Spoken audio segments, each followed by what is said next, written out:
Sorkar TV.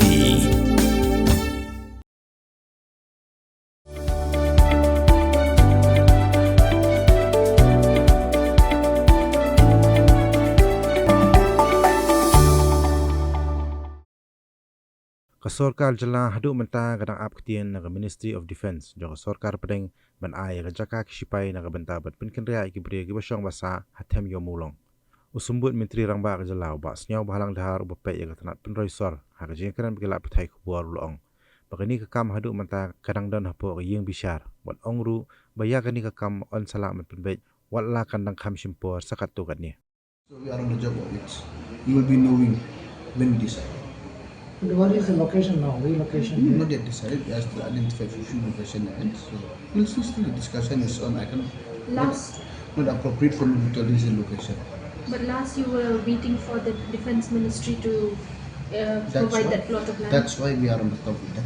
That's why we are on the top with them. Still, the talk is still on. So is it still in the court, this case? So court is there, yes, obviously, and parallelly we are doing our own job as the government. We want to decide mutually. We understand the things. So when this matter is pending the court, so hopefully I think we should be able to resolve it. But maybe it may take some time. So we didn't sit idle. We are on the job. We are going to settle this matter. Penriu squad ya Ktien la jong pendam kam ya kabakan kiu Ktien khasi Ktien la jong ai kan roi kan pa